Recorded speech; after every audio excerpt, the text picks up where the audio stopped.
when the sun rises over the moon, a subtle yet captivating phenomenon begins. As the sunlight touches the lunar surface, dust particles lift off, momentarily floating in the air. This occurs due to the effect of ultraviolet radiation, which charges the grains of regolith, triggering powerful electrostatic fields. These fields are particularly active where the light meets the shadowed slopes, as the sudden contrast in illumination creates surface tension. This tension mobilizes the finest dust grains, allowing them to briefly levitate. The phenomenon, predicted by physical models and later verified by data from the Apollo missions, was first noticed through unusual optical fluctuations near the solar horizon. Astronauts observed a faint glow just after sunrise, a result of the dust scattering in the suspended state. Research suggests these particles can rise up to a meter before slowly returning to the surface. Although it's a subtle movement, it has practical implications for equipment and structures on the moon. In an environment devoid of wind and weather, the moon's surface still exhibits dynamic behavior driven by purely electrostatic forces. Instruments such as solar panels, optical sensors, and other exposed mechanisms can be affected by the accumulation of charged particles. To counteract these issues, designs for probes and robots have been adjusted to minimize interference from the electrostatic dust. As future missions plan for lunar habitats, they must consider this phenomenon. Effective solutions might include electromagnetic barriers, anti-static coatings, and active cleaning systems to ensure that instruments remain functional. The challenge presented by this floating dust is most pronounced in the transition zones between light and shadow. Beyond its practical impact on lunar operations, this behavior provides valuable insights into similar phenomena on other airless bodies, such as asteroids. The moon acts as a natural laboratory, allowing scientists to study how dry surfaces interact with solar radiation on a microscopic level. The invisible dust whirlwinds that occur are a constant, silent activity. In an environment where sound and wind are absent, movement still takes place governed by fundamental forces like electrostatics and gravity. This subtle movement can even alter the surface's thermal properties and affect the efficiency of solar panels or radiators. Over long periods, this interaction could contribute to the evolution of regolith in the moon's polar regions. Understanding these processes reinforces the idea that the moon, despite its seemingly dormant exterior, is a dynamic environment on a microscale. Each suspended dust particle provides another layer of complexity to a celestial body that has always been in our sight. However, the regolith presents dangers beyond what might be expected at first glance. The dust covering the moon's surface consists of jagged, abrasive particles that have been formed over billions of years by impacts. Unlike Earth's dust, which is smoothed by wind and erosion, lunar dust retains its sharp edges, making it highly reactive when it contacts living organisms. During the Apollo missions, astronauts reported discomfort caused by the dust, irritating their eyes, noses, and throats. These symptoms were later found to be due to inflammatory reactions triggered by exposure to lunar dust. The dry, electrically charged environment of the moon further exacerbates the dust's ability to cling to surfaces, extending the time it remains suspended in the air. Laboratory experiments show that when these particles come into contact with biological tissue, they generate free radicals, which are compounds that can cause cellular damage. This dust is not only physically harmful, but it can also initiate inflammatory responses similar to those caused by prolonged exposure to harmful materials like crystalline silica. The difficulty of removing the dust from equipment and habitats presents another challenge. The electrostatic forces that hold the particles in place require specialized cleaning methods. This makes dust removal in lunar habitats difficult, as even a small amount of dust in the air can linger for hours, posing a threat to both human health and equipment. Apollo mission data revealed the extent of wear caused by lunar dust, noting significant damage to fabric, seals, and mechanical systems, even after short exposure. Over time, these issues represent a major logistical obstacle for maintaining sustainable human presence on the moon. The long-term health risks are equally concerning. Chronic exposure to the dust can lead to persistent immune responses in the respiratory system, potentially causing inflammation or even pulmonary fibrosis. As a result, the development of highly efficient filtration systems will be crucial for future lunar missions. However, traditional Earth-based dust filtration systems are not suitable for the Moon. Lunar regolith has unique characteristics that will require new materials, suits with dynamic insulation, and dedicated decontamination zones within habitats to mitigate the dust's effects. These precautions are not just for health, they are necessary to ensure the safe operation of all equipment. Moreover, the reduced gravity on the Moon affects the behavior of dust particles. Unlike on Earth, where dust falls quickly due to gravity, lunar dust remains suspended for much longer periods. This increases the likelihood of inhalation in enclosed habitats. As seemingly harmless as it may look, lunar regolith presents one of the primary biomedical challenges for space exploration. Its continuous presence demands a re-evaluation of environmental safety standards beyond Earth. Understanding and controlling this risk will be vital for the success of long-term lunar missions. In addition to these challenges, the Moon holds another intriguing mystery beneath its surface: anomalous thermal patterns. While the Moon is known for its extreme temperatures, with intense heat during the day and frigid cold at night, recent observations have revealed areas that retain heat more than expected. The diver instrument aboard the Lunar Reconnaissance Orbiter detected these temperature irregularities in the regolith, indicating hidden zones of warmth beneath the surface. These unexpected thermal anomalies could offer valuable insights into the Moon's subsurface properties and further enhance our understanding of its unique environment. By monitoring the thermal changes throughout the lunar day-night cycle, scientists have discovered intriguing regions on the Moon's surface, where the ground cools at a slower rate than expected. These areas, often found on slopes or in shadowed basins, suggest that materials with higher thermal capacities or hidden underground cavities are influencing the heat flow. Data collected from lunar missions show that these zones maintain warmth, even when they are in shadow, a phenomenon that is unusual for a body without an atmosphere. Typically, solar radiation heats only the top layer of the surface, and any retained heat dissipates quickly at night. But in these specific regions, the heat appears to be trapped, as if it's being absorbed and released slowly by unseen internal structures. One theory suggests that these anomalies may be linked to ancient lava tubes, with their hollow interiors acting as thermal insulators. Another possibility is the presence of materials like dense basalt or volcanic glass, which have better heat retention properties than the usual regolith. In either case, these thermal hotspots reveal the complexity of the Moon's internal structure. The ability to analyze these variations in temperature provides an indirect yet powerful method of mapping the Moon's subsurface, complementing techniques like ground-penetrating radar and seismology, particularly in areas where probes cannot directly drill.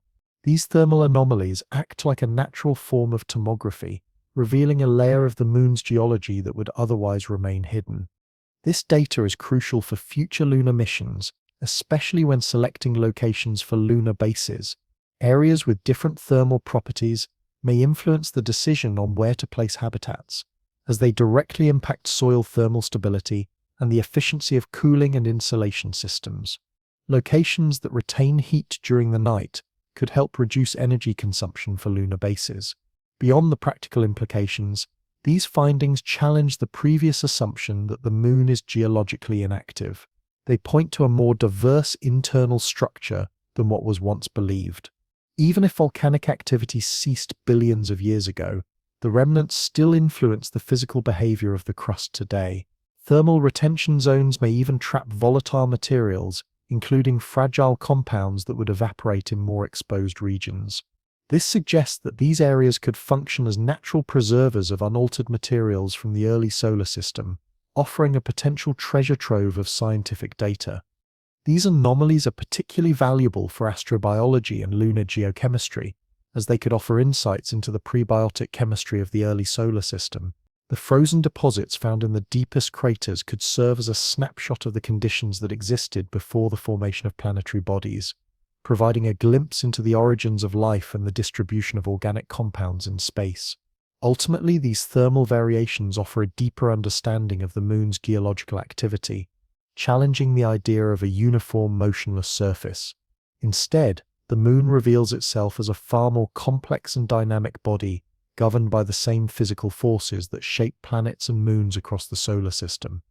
The moon's response to seismic waves from Earth is another fascinating example of its subtle dynamism. In an unexpected connection between Earth and the moon, seismic waves from large earthquakes on Earth can induce tiny vibrations within the lunar surface. These secondary moonquakes are not generated by the moon itself, but by seismic energy traveling through space and subtly disturbing the moon's structure. This phenomenon was first predicted by theoretical models and later confirmed by the seismometers placed on the moon during the Apollo missions.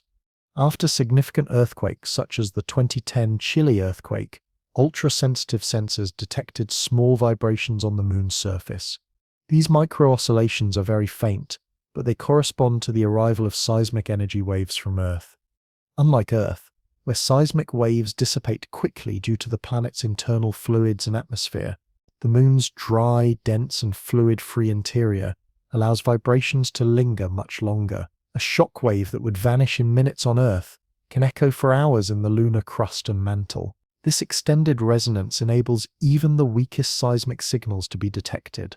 This heightened sensitivity provides valuable information for studying the structure of the moon and offers insights into Earth's own seismic activity. In essence, the moon acts as a long-range seismometer, capturing data about energy propagation on a planetary scale. By observing how the seismic waves travel through the lunar surface, scientists can learn more about the moon's internal layers, densities, and any internal irregularities. This unique characteristic of the moon also highlights the interconnectedness of celestial bodies in gravitationally coupled systems. The gravitational relationship between Earth and the moon allows seismic activity on Earth to cause subtle yet measurable effects on the moon, emphasizing the mutual influence that exists even across vast distances. This concept has broader implications for other celestial body pairs in exoplanets and binary systems, suggesting that even in the vacuum of space, large impacts or high-energy events can have far-reaching effects beyond the planet where they occur.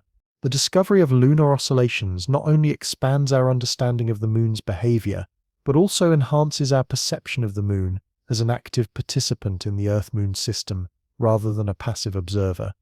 In the shadowed regions of the lunar poles, scientists have found one of the coldest and most stable environments in the solar system. These areas, where sunlight never reaches, are home to deposits of water ice. However, what makes these regions even more intriguing is the possibility that they also contain frozen organic compounds. Molecules such as methane, ethane, or even more complex carbon-based structures could have been preserved in these shadowed depths for billions of years. In these extreme conditions, volatiles delivered by comets, asteroids, or solar wind could have accumulated and remained chemically stable for geological timescales. Unlike Earth, where constant atmospheric and biological processes alter surface materials, the moon offers a pristine chemical archive sealed away by darkness and silence. Instruments on missions like LCS and LRO have confirmed the presence of water ice, and spectroscopic data suggests that other organic compounds may exist alongside it. These compounds could be the building blocks for life, possibly originating from early solar system processes. If these materials are indeed present, they could provide a direct window into the organic inventory available at the time of planetary formation. The scientific potential of these frozen deposits is enormous. By studying them, scientists could learn about the distribution of life's building blocks beyond Earth and explore how organic molecules travel through space before being incorporated into planetary bodies. From a practical standpoint, these ice deposits offer significant opportunities for future lunar missions. Water can be split into hydrogen and oxygen, which could be used for fuel or life support systems. But the presence of organic compounds also adds an astrobiological dimension, making these regions not just potential resource sites but scientific hotspots. However, accessing these areas presents significant challenges. The remote and cold environment, coupled with the difficulty of reaching these deposits, makes it an ambitious target for future exploration. Nevertheless, the potential rewards of unlocking the secrets hidden in these ice deposits make it an exciting prospect for the future of lunar exploration. The moon's polar regions present some of the most challenging and fascinating environments in the solar system. In the perpetual darkness near the lunar poles, solar power becomes nearly impossible to harness, and the extreme cold demands highly effective insulation for any future missions. To explore these regions, NASA and other space agencies are planning robotic missions that will autonomously sample and collect data. These missions are key, especially if complex organic compounds are embedded within the ice. If such organics exist, they could serve as analogues for environments found on moons like Europa and Enceladus, or even in comets. This comparison could offer valuable insights into the chemical evolution of cold, airless environments across the solar system. Studying these compounds could help refine our understanding of how impacts, solar wind and interstellar dust influence the chemistry of planetary surfaces, giving us clues about the early stages of life's formation.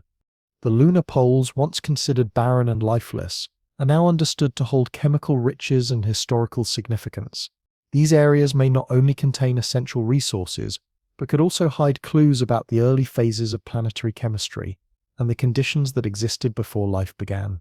Such findings challenge our previous perceptions of the moon and suggest that its frozen shadows might hold secrets to our solar system's past. The moon's gravitational field is another fascinating mystery. Despite its relatively small size, the moon displays significant gravitational variations. These anomalies can be so pronounced that they mislead both instruments and visual perception.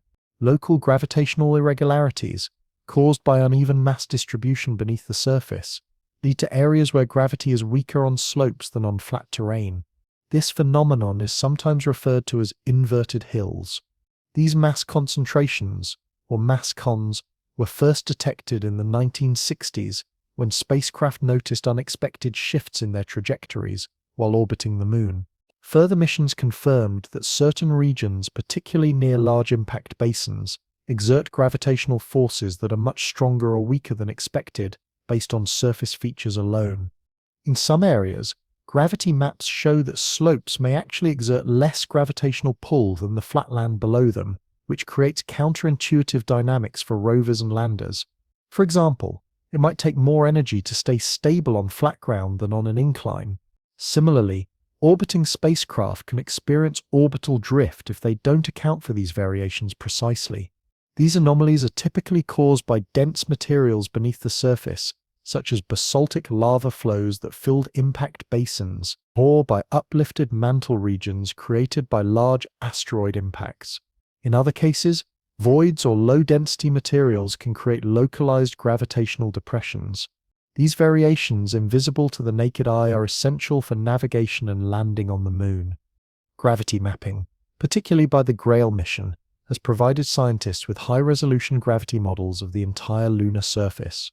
These maps show how patchy the moon's gravitational field is, revealing both ancient structural remnants and relatively recent volcanic formations under the regolith. Understanding these anomalies is crucial for mission planning. A slight miscalculation in gravitational force could lead to navigation errors, fuel mismanagement, or even mission failure.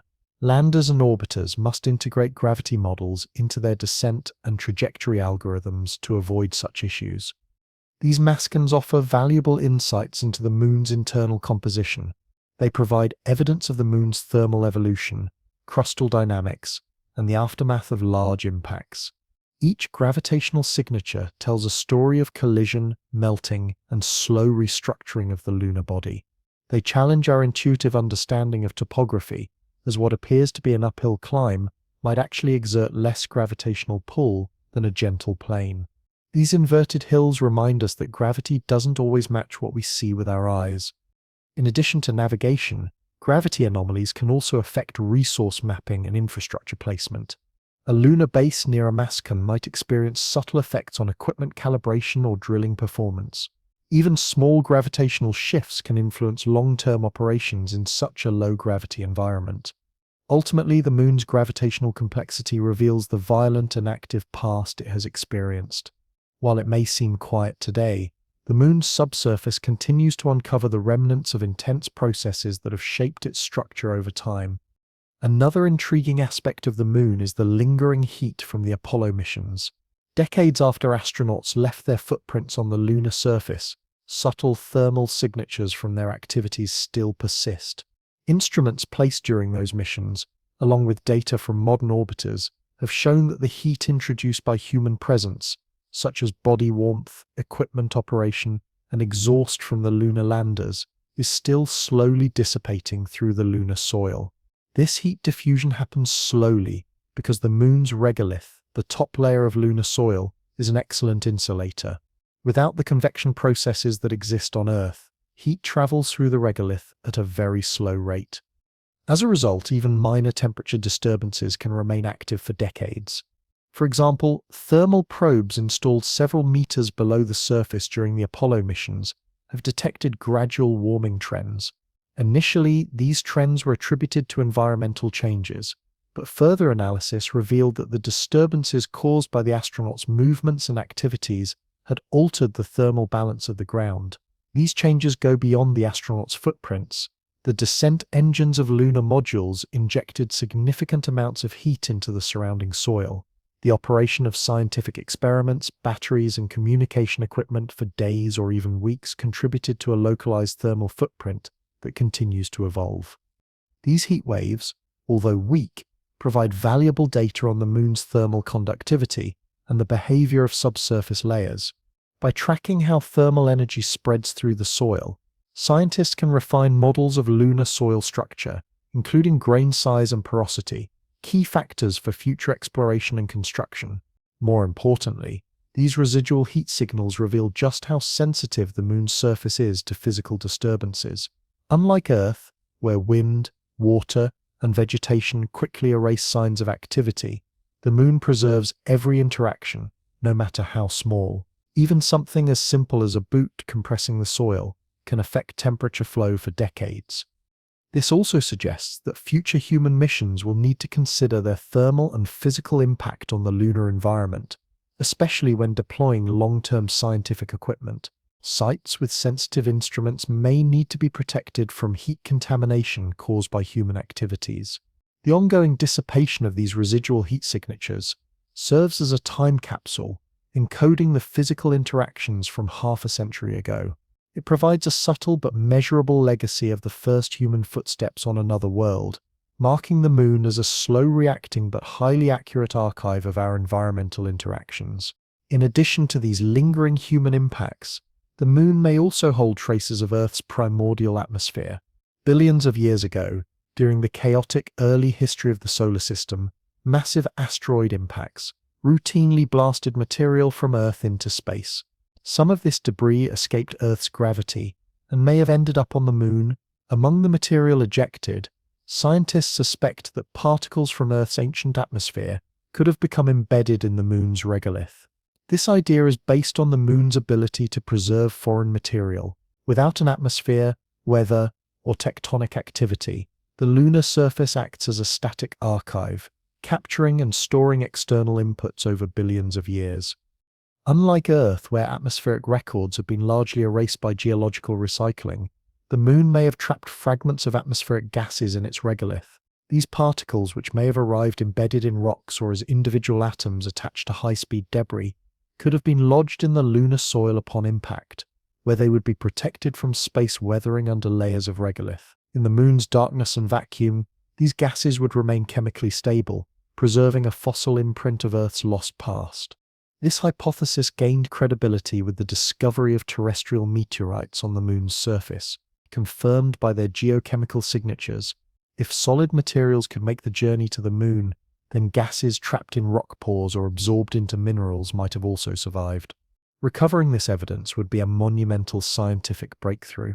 Analyzing these gases could reveal the composition of Earth's early atmosphere, its chemical evolution, and the prebiotic conditions that existed before life emerged. It would open a new window into a chapter of Earth's history that no longer exists here.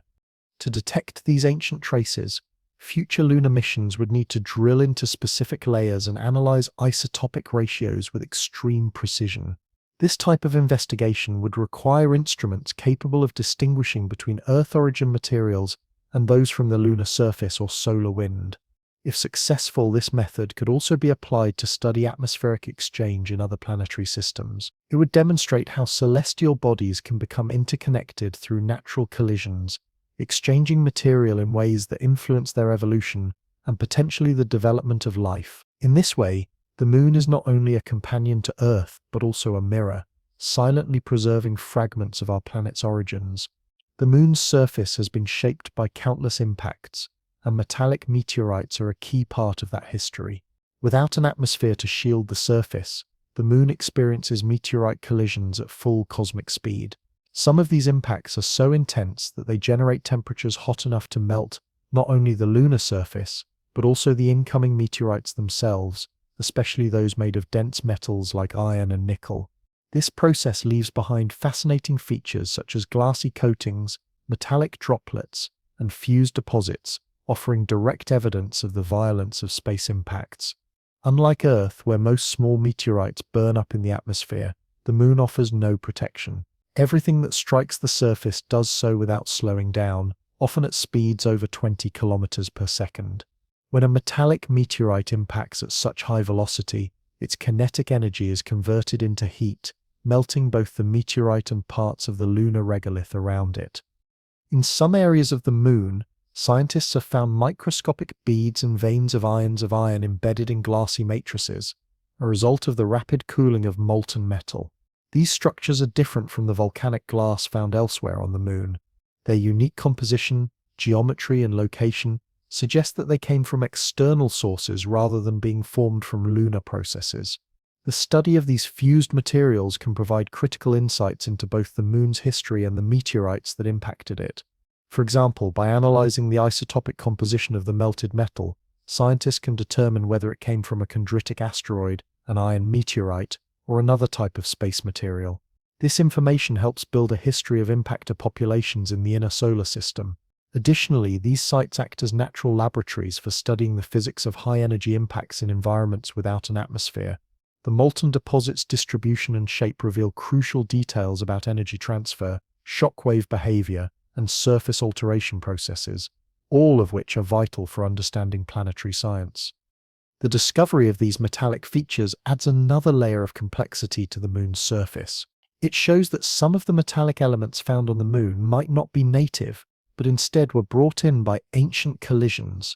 Over billions of years, the moon's surface has been chemically and structurally altered by this continuous bombardment. These metallic zones could have practical uses for future lunar missions. Areas rich in iron and nickel, already processed by heat, could be more easily extracted than deeply buried native ores. In an environment with limited resources, even small metallic remnants could become valuable. While these impact melt features are often subtle and microscopic, requiring detailed analysis to uncover, their presence reinforces the idea that the lunar surface is not static. Instead, it is constantly being shaped by external forces, sometimes with enough intensity to melt metal and fuse it with stone.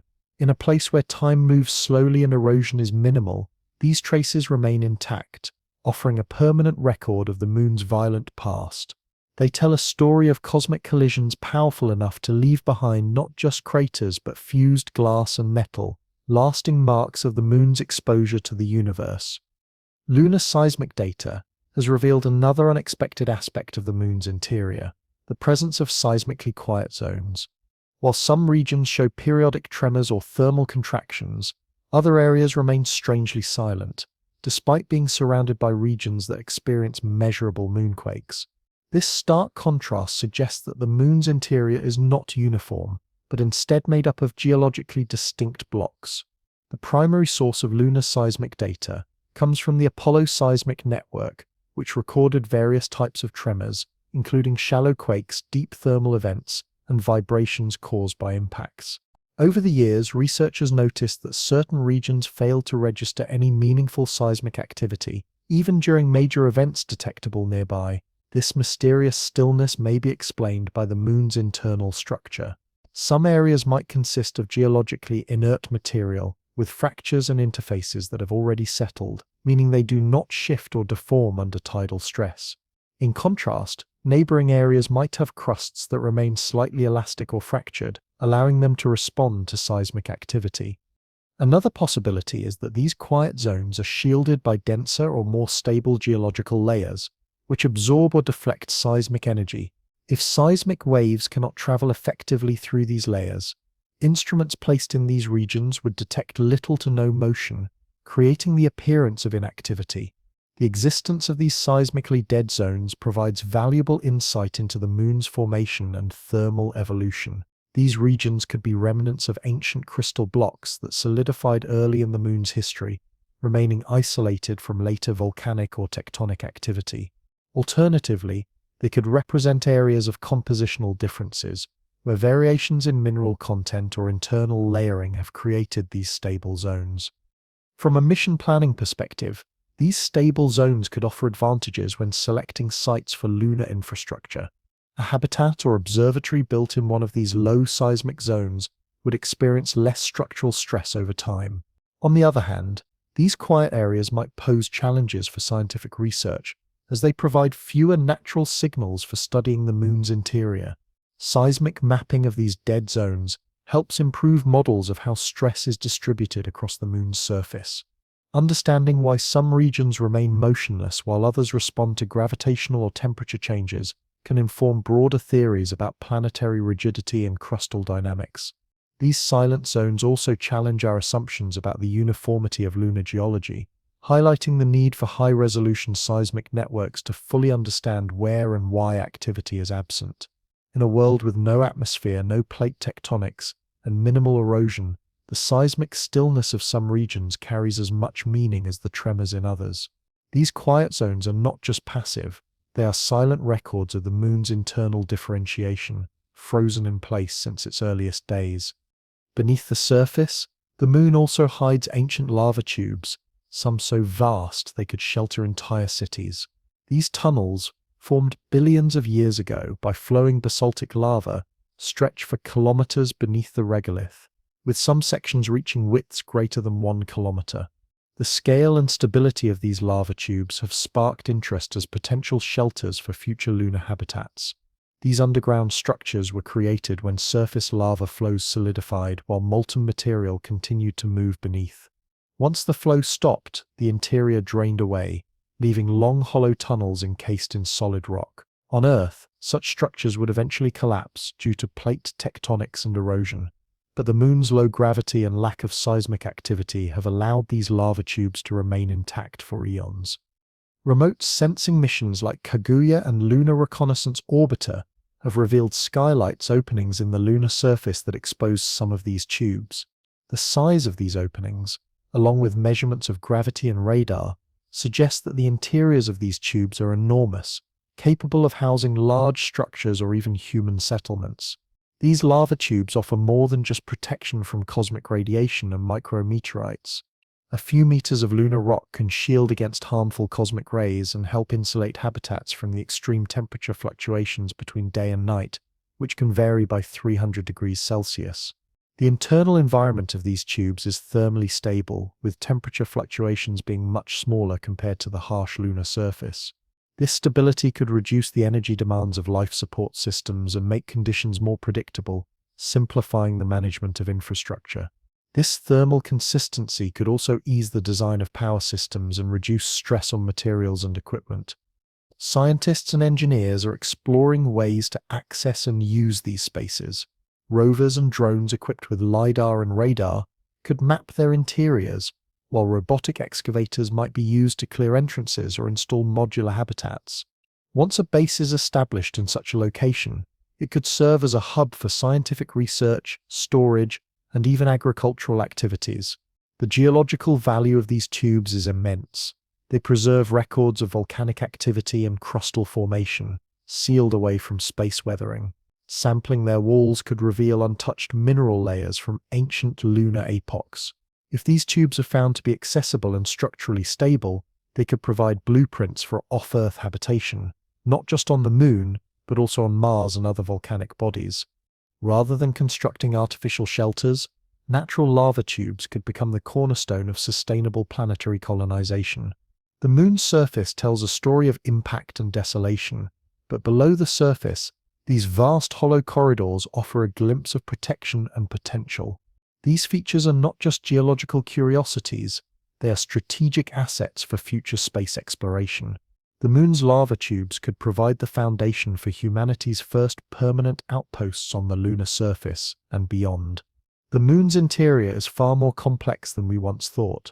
Beneath its surface lies a differentiated core, consisting of a molten outer layer surrounding a solid inner core. This revelation has drastically altered our understanding of the Moon's evolution. Seismic data collected by the Apollo astronauts, which captured signals from moonquakes, meteorite impacts, and deep thermal events, provided the first clues. By studying how seismic waves traveled through the Moon, scientists discovered that certain waves slow down and behave differently when passing through molten material. This behavior is in stark contrast to solid rock, leading researchers to confirm the presence of a liquid region inside the Moon. This molten outer core is thought to measure around 500 kilometers in diameter and surrounds a smaller, solid inner core composed of iron and sulfur. While this is different from Earth's larger convective core, it still shows that the Moon retains internal heat billions of years after its formation. The discovery of a molten layer suggests that the Moon isn't completely thermally inactive. Radioactive decay from elements like uranium, thorium, and potassium could continue to generate heat within the lunar mantle. Additionally, tidal forces from Earth's gravity might contribute to localized heating, especially during the early stages of the Moon's existence. The existence of this core also carries significant implications. It supports the theory that the Moon once had a global magnetic field generated by a dynamo effect in its molten interior. While that magnetic field has long since faded, magnetized rocks brought back by the Apollo missions still hold evidence of its past existence. The structure of the Moon's core also informs models of its formation. The most widely accepted hypothesis suggests that a Mars-sized body collided with Earth, sending debris into orbit that eventually coalesced to form the Moon. The current core structure reflects how this early heat was retained, redistributed, and slowly lost over billions of years. Modern techniques, including lunar laser ranging and gravity mapping, continue to refine our understanding of the Moon's interior. These methods provide more detailed insights into the core's density and shape, offering clues about the Moon's thermal and mechanical evolution. From a practical perspective, the knowledge that the Moon has a partially molten core will influence future mission planning. Understanding the structure and behavior of the Moon's interior is crucial for seismic networks, drilling operations, and power systems that will interact with the subsurface. Moreover, this discovery serves as a valuable comparison for understanding the thermal evolution of other rocky bodies in the solar system. Far from being a frozen relic, the Moon retains a quietly active interior. Its core may no longer fuel volcanic activity, but it remains an essential part of the Moon's identity, preserving heat and complexity beneath a seemingly still surface. The far side of the Moon presents another intriguing contrast to the near side. When spacecraft first imaged the far side in 1959, scientists were stunned by the differences. Unlike the near side, which is covered in dark basaltic plains known as maria, the far side is dominated by rugged highlands and densely packed craters. It lacks the expansive lava seas visible from Earth, revealing a stark asymmetry that suggests deeper geological mysteries. This contrast begins with the crust. The far side's crust is, on average, 15 to 20 kilometers thicker than the near side's, which affects how heat and magma move through the lunar interior. On the near side, the thinner crust allowed molten rock to reach the surface more easily, forming the vast basaltic plains that give the Moon its familiar appearance. On the far side, however, the thicker crust likely prevented such flows, leaving behind the older, heavily cratered terrain we see today. This asymmetry could be linked to the way the Moon cooled after its formation. Early tidal locking with Earth may have caused uneven heating. The near side, which constantly faced Earth, likely absorbed more radiant energy, retaining internal heat longer and promoting volcanic activity. Meanwhile, the far side cooled more quickly and completely, forming a colder, more rigid shell. Geochemical analysis supports this theory. The near side is richer in potassium, rare earth elements, and phosphorus, elements commonly associated with late-stage volcanic activity. These elements are largely absent on the far side, further supporting the idea of uneven internal evolution. One of the most notable features of the far side is the South Pole Aitken Basin, one of the largest and oldest impact structures in the entire solar system.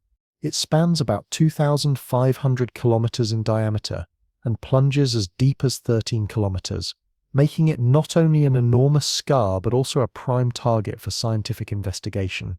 The basin was created over 4 billion years ago when a massive asteroid struck the lunar surface near the South Pole. The impact released so much energy that it excavated layers of the lunar crust, possibly exposing the moon's mantle beneath.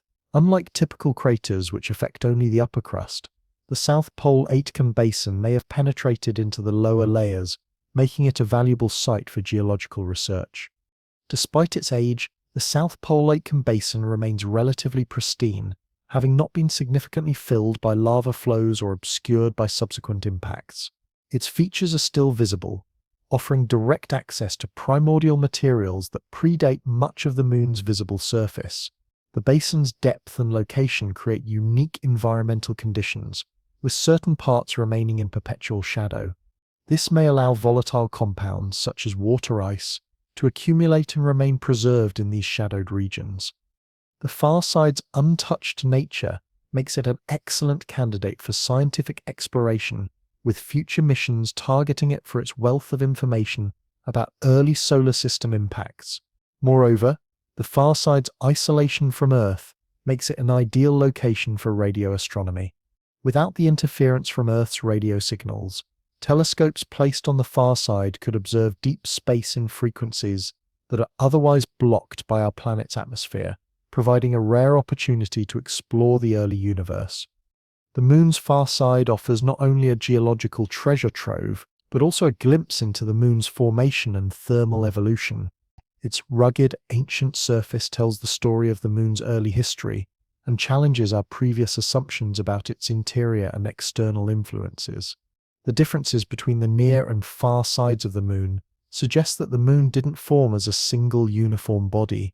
Instead, new models of its formation propose that it may have formed in two stages, first as two separate moons that eventually merged. This double moon hypothesis provides a compelling explanation for the stark contrast between the two hemispheres. The collision and merger of the smaller moon with the larger one could explain the thicker, more rugged crust on the far side, as well as the volcanic activity on the near side.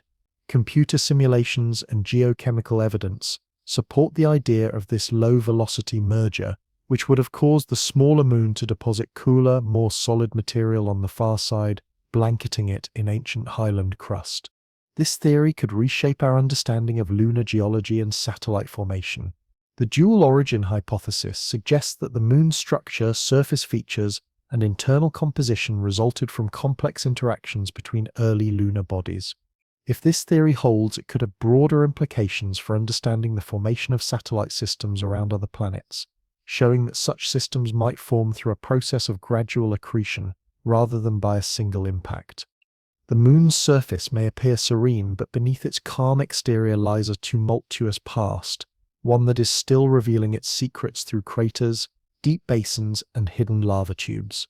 These features are not just geological anomalies, they are valuable assets for future exploration.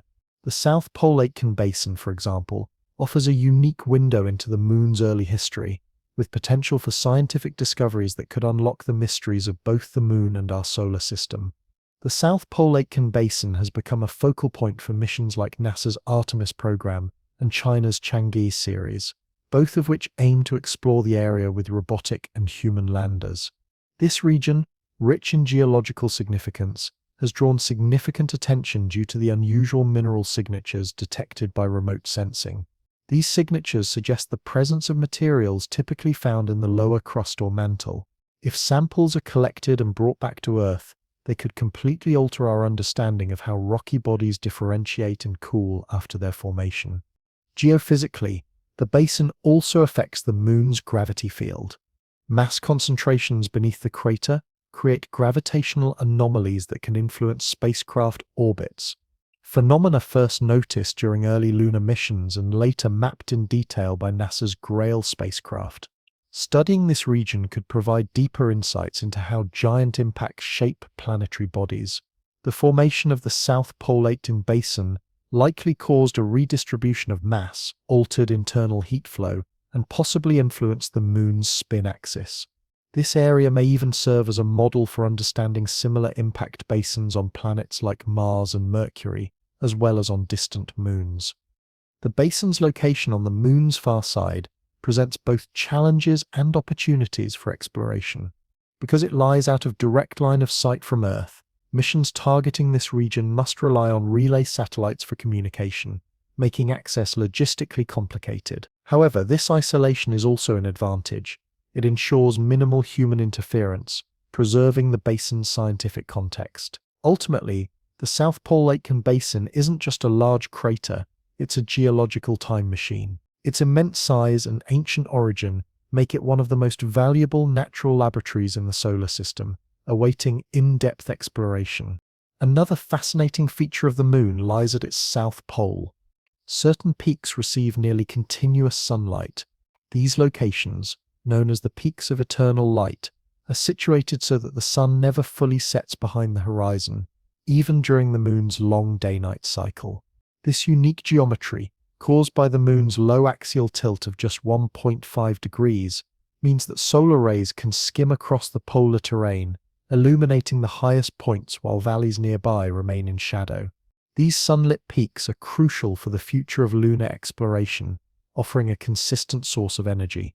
Unlike most of the moon's surface, which experiences 14 days of daylight followed by 14 days of darkness, these elevated areas enjoy almost constant sunlight. For lunar missions, this presents a major advantage. Solar power systems installed on these peaks could operate nearly continuously, avoiding the long lunar nights that create significant logistical challenges for energy storage and thermal regulation. These peaks are ideal sites for scientific outposts, communication hubs, or even permanent lunar bases. The proximity of these sunlit peaks to shadowed craters which may harbor water ice further enhances their strategic value. A base built in the sunlit highlands could use robotic systems to descend into these dark zones and extract resources, creating a powerful combination of energy and raw materials essential for long-term human presence on the moon. Thermally, these peaks offer stability. While the moon's equatorial regions experience extreme temperature fluctuations, ranging from plus 120 degrees C to minus 170 degrees Celsius, the poles have more moderate variations. The steady sunlight creates conditions that are more Earth-like, easing the strain on habitat materials and electronics.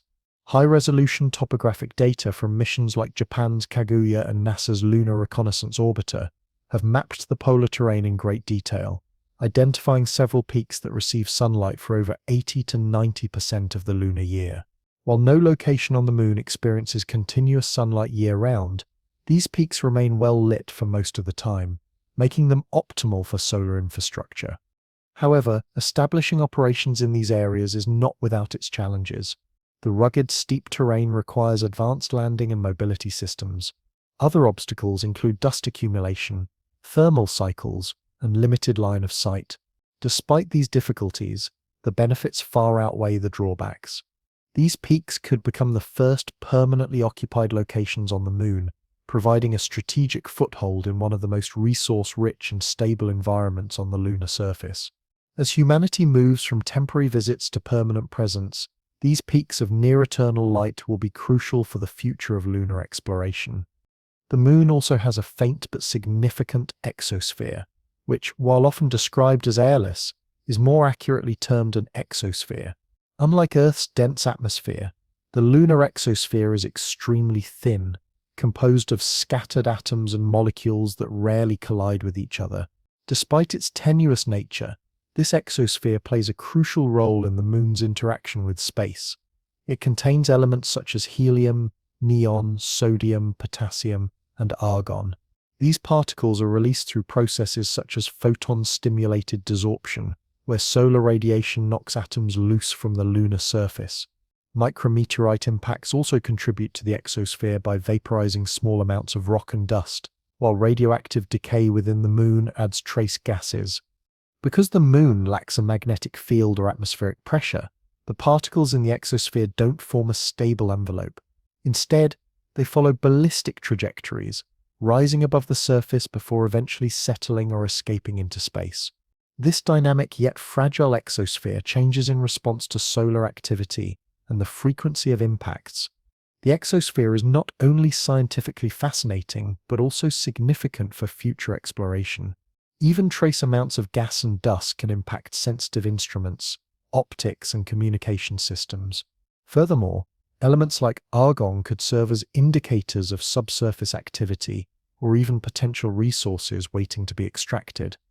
In addition to being an interesting phenomenon on its own, the lunar exosphere serves a comparative model for other small airless bodies in the solar system, such as Mercury and certain asteroids. Studying the Moon's exosphere helps scientists test theories about how airless bodies interact with their surroundings, particularly in relation to solar conditions and micrometeorite impacts. Though it's invisible and intangible to astronauts, the exosphere subtly envelopes the Moon, constantly interacting with space, reminding us that even in a vacuum, planetary surfaces are never completely sealed from their cosmic environment. The Moon also acts as a recorder of solar activity, preserving fossils of the ancient solar wind. Over billions of years, the Moon's surface has absorbed charged particles from the Sun, including protons and helium nuclei, which have become embedded in the lunar regolith.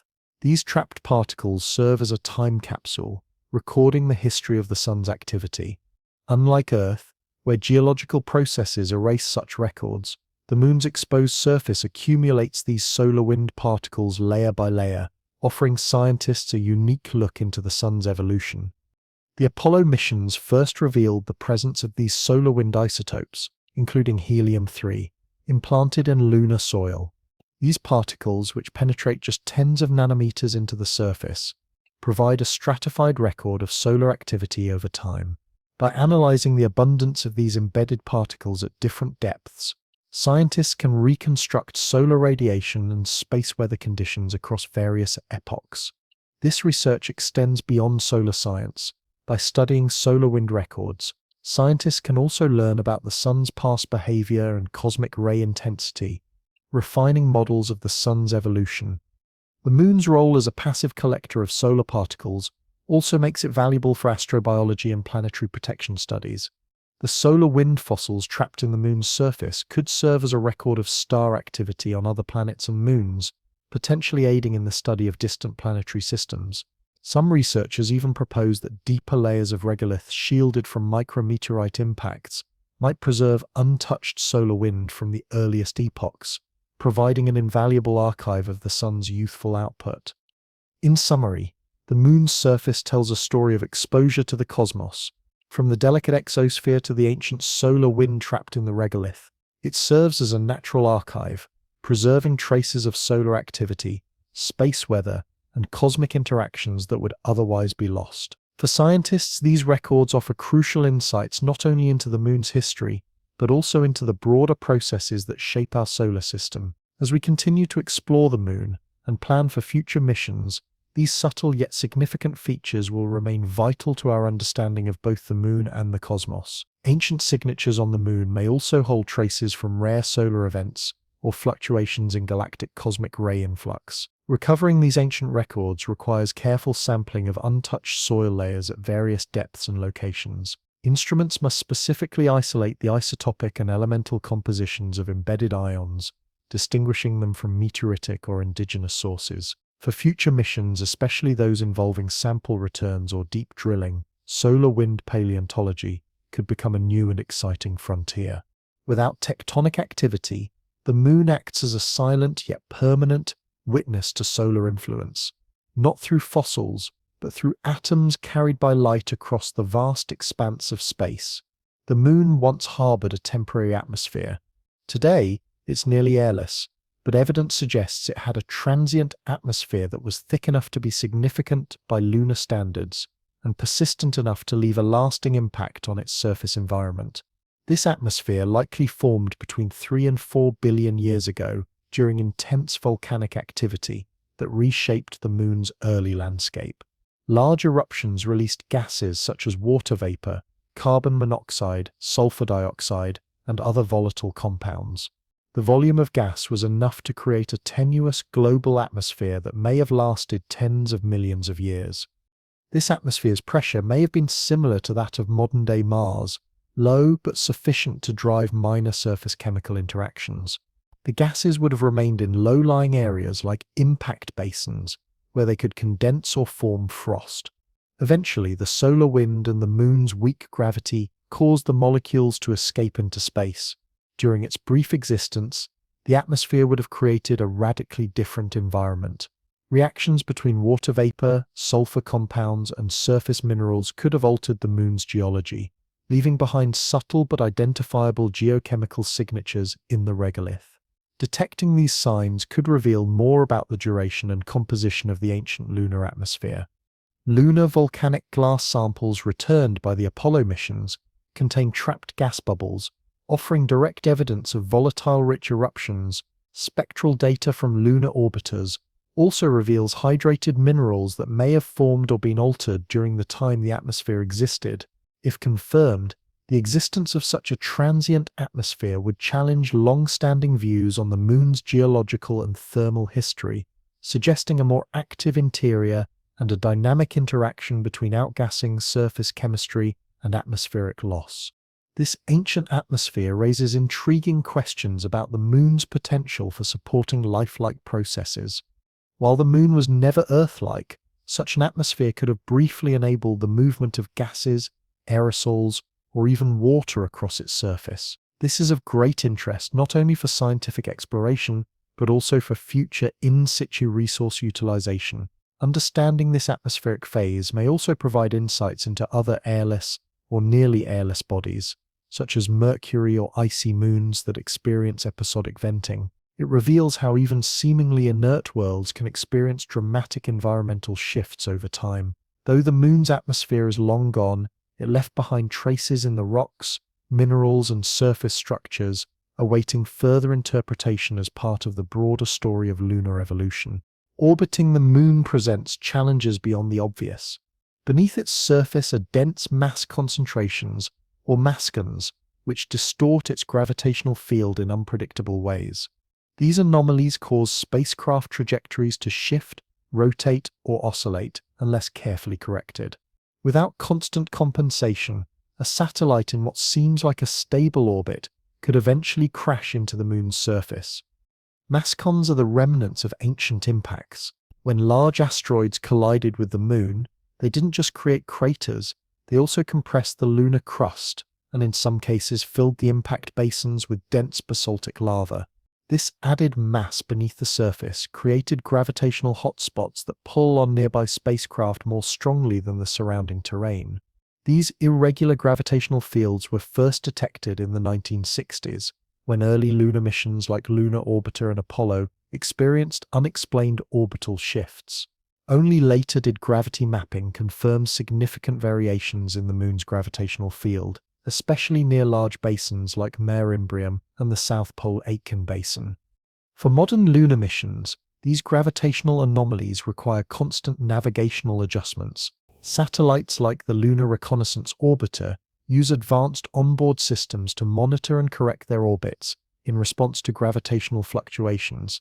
Failing to account for these anomalies could lead to instrument misalignments, signal loss, or even fuel depletion from unexpected maneuvers. The Gravity Recovery and Interior Laboratory GRAIL mission produced a high-resolution gravity map of the moon, revealing variations in its gravitational field down to the kilometer scale. These maps are essential for mission planning, particularly for low-altitude or polar orbits, where gravitational gradients are more pronounced. Understanding these anomalies also provides valuable information about the moon's internal structure.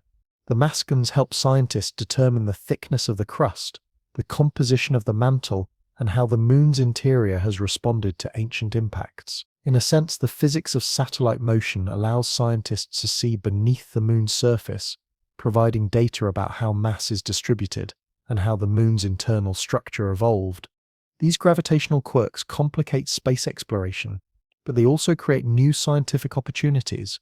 They allow researchers to probe beneath the moon's surface by studying how mass is distributed and how past events shaped the moon's hidden layers. This data contributes to simulations of planetary formation and tectonic evolution. For future missions, especially those involving landers or sample return, precise gravity models are critical. Even slight errors in velocity or navigation can lead to mission failure, particularly when landing on rough terrain. The moon's gravitational anomalies, though invisible, quietly influence every orbit, descent and ascent, reminding us that space missions are not just about navigating a vacuum, but also a gravitational terrain shaped by billions of years of cosmic history. Finally, there is evidence suggesting that volcanic activity on the moon may not be as ancient as once believed. For years, scientists considered the moon to be geologically dead, its last volcanic eruptions occurring more than 1 billion years ago. However, new discoveries are challenging this assumption. Irregular mare patches, regions of relatively young basaltic material, show few impact craters, indicating a much younger age compared to the surrounding surface. Some of these areas may have formed only 50 to 100 million years ago, which is geologically recent by lunar standards. These young deposits suggest that volcanic activity may have persisted far later than previously thought. This contradicts traditional thermal models that assumed the moon's interior would have cooled and solidified over time, halting volcanic activity. These findings imply that pockets of molten rock may have remained close to the surface, possibly reactivated by thermal anomalies or residual radioisotope heating. This discovery forces us to reconsider the moon's internal thermal history, extending the timeline for geological activity far beyond the earlier assumptions. These young volcanic features have important implications for future lunar exploration. The relatively smooth surfaces of these deposits could offer safe landing zones for future missions. Their youthful geology provides a unique opportunity to study recent mantle processes. Drilling in these areas could reveal pristine subsurface materials and volatile reserves. Moreover, this discovery may suggest that planetary cooling processes are more complex and prolonged than once thought, offering new insights into how planetary bodies evolve over time. Rather than a distant relic of the past, the moon shows signs of youthful activity, not in age but in ongoing processes. Beneath its calm surface, hidden stories of fire and transformation lie just beneath the dust. Even now, lunar rocks still carry traces of ancient magnetism. When the Apollo astronauts returned with lunar samples, scientists were surprised to find that many of the rocks were magnetized, offering a clue that the moon once had a global magnetic field. Further studies revealed that this magnetism was not a surface anomaly, but rather evidence of an intense, ancient dynamo operating for hundreds of millions, possibly even 1 billion years. This powerful internal magnetic field, likely generated by a molten, convecting metallic core, may have matched or even surpassed Earth's magnetic field at its peak. The dynamo began soon after the moon's formation and continued for over 1 billion years before gradually fading away. The magnetism in rock samples varies, with older samples over 3.5 billion years old, showing strong remnant magnetization. In contrast, younger rocks show either weaker magnetism or none at all, providing a timeline for the gradual shutdown of the moon's internal engine. The exact mechanism behind this lunar dynamo remains a subject of research. Several theories have been proposed. One suggests that core convection driven by heat loss generated the field. Another posits that tidal interactions with Earth stirred the moon's interior, sustaining motion in its metallic core. A third theory involves the crystallization of the core's inner portion, releasing latent heat and driving convective flows. Regardless of the cause, the presence of this ancient magnetic field changes our understanding of the moon, indicating a molten dynamic interior capable of complex behavior. This discovery also raises the possibility that other small bodies, thought too cold or too rigid to host dynamos, may have briefly experienced magnetic activity. Beyond lunar history, the presence of ancient magnetic fields has significant implications. These fields act as shields, protecting the surface from harmful solar and cosmic radiation, potentially influencing atmospheric retention and surface chemistry. If the moon's magnetic field existed early enough, it could have impacted how solar wind particles were implanted in the regolith, or how volatile compounds were distributed across the surface. Today, missions equipped with sensitive magnetometers aim to measure magnetic anomalies across the lunar surface. Orbiters and landers are carefully mapping these local fields, trying to understand their origins. The rocks on the moon may still hold whispers of the time when molten currents flowed and a global magnetic field enveloped the moon. The moon's history also reveals that it was once covered by a global magma ocean. In the aftermath of the moon's violent formation, it was not solid but a molten sphere, glowing with liquid rock suspended in space. This early phase, known as the lunar magma ocean, engulfed the entire moon in a layer of molten material. As it slowly cooled, minerals began to crystallize, gradually separating to form the crust and mantle that we observe today. Both theoretical models and geochemical evidence support this idea. Rocks returned from the moon contain minerals like orthoclase, a type of feldspar that floats in magma. Its abundance in the lunar highlands suggests that it crystallized early and rose to the surface, forming the first solid crust, while denser materials sank to form the mantle below. This process of cooling and differentiation took tens of millions of years. During this time, the moon's interior was chemically and thermally dynamic. Heavier minerals like olivine and pyroxene sank into deeper layers, while lighter elements formed a buoyant crust. This stratification created a chemically layered interior that continues to influence the moon's volcanic activity and thermal behavior. The slow crystallization of the magma ocean also concentrated incompatible elements, those that do not easily fit into common minerals, into residual pockets of melt. These enriched zones, known as creep, contain elements like potassium, rare earth elements, and phosphorus. These materials are primarily found on the moon's near side, associated with later volcanic activity. The event of the magma ocean played a crucial role in shaping the moon's geological history. It led to the formation of basins, the rise of the lunar maria, and the generation of a magnetic field. The structure and composition of the crust and mantle inherited from this phase continue to impact the moon's thermal and tectonic behavior. The idea of a magma ocean also provides valuable insight into planetary formation more broadly. Earth and other terrestrial planets likely experience similar molten phases. By studying the moon, a smaller, simpler body that has preserved its early features, scientists gain a clearer understanding of how rocky planets evolve from molten to solid and how their interiors differentiate. Though the moon appears cold and lifeless today, its outer layers were once liquid, convecting and glowing with heat. This ancient ocean, now frozen in rock, remains one of the moon's most significant geologic events, a planetary crucible that formed the layers we now study from orbit and sample on the ground. The moon also plays a crucial role in stabilizing Earth's axial tilt. Beyond simply lighting up the night sky, the moon exerts a powerful gravitational influence on Earth, helping stabilize the tilt of Earth's axis. This stability prevents extreme variations in Earth's axial tilt, which could otherwise cause chaotic climate shifts and jeopardize life. Currently, Earth's axis is tilted at about 23.5 degrees, creating the seasons. Over time, gravitational interactions with the Sun and other planets tend to nudge this tilt. Without a large moon, Earth's axial tilt could swing wildly, ranging from nearly 0 to over 60 degrees during different geological periods. Such dramatic shifts would cause extreme climate changes, with equatorial regions freezing and polar regions overheating. These fluctuations would disrupt ocean currents, atmospheric circulation, and sunlight distribution, factors crucial for sustaining life. The moon's gravitational influence acts as a dampener, preventing these extreme changes.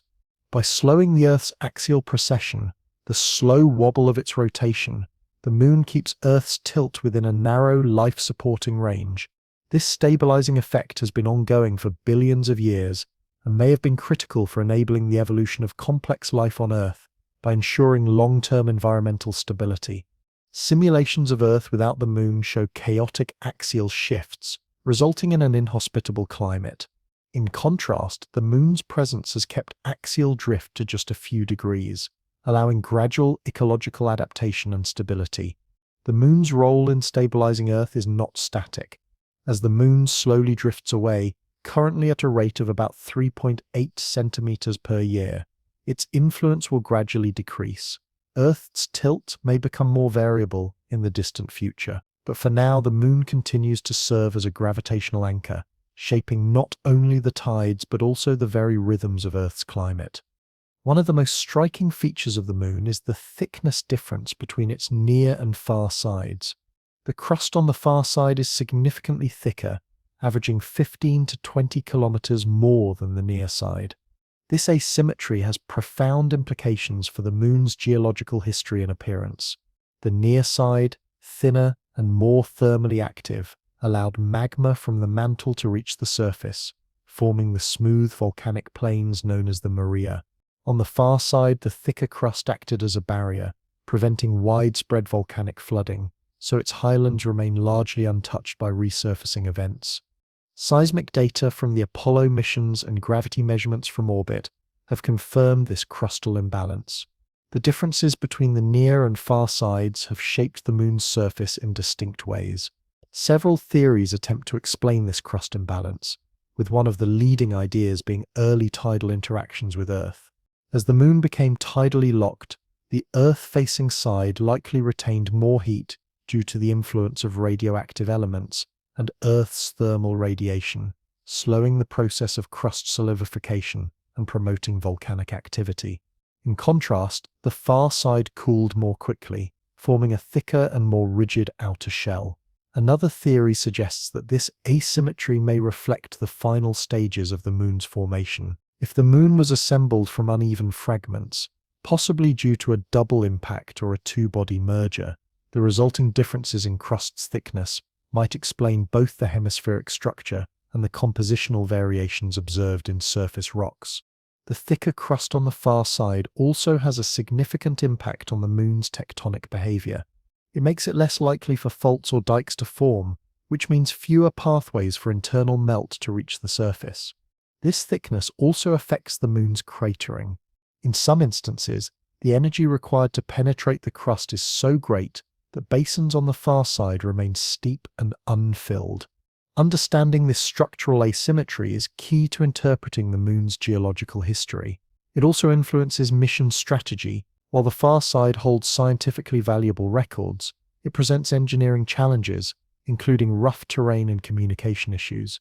Nevertheless, the far side retains pristine evidence of early solar system events, untouched by volcanic resurfacing.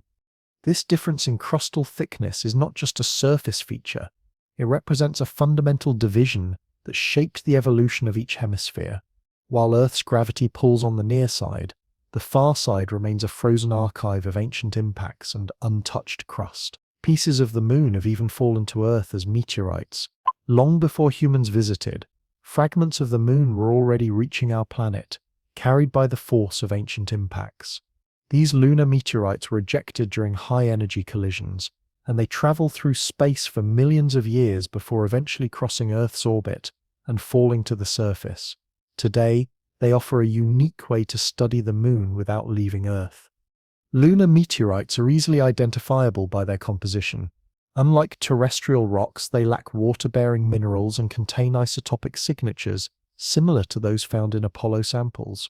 Their oxygen isotope ratios, titanium content, and mineral structures align closely with lunar material, especially from the highlands and basaltic plains. The process begins when an asteroid or comet impacts the Moon, releasing surface and subsurface material at speeds greater than the Moon's escape velocity, about 2.4 kilometers per s. These fragments then enter heliocentric orbits, drifting through space until gravitational interactions, usually with Earth, bring them into our atmosphere where they fall to the ground. Most lunar meteorites are small, weighing only a few hundred grams.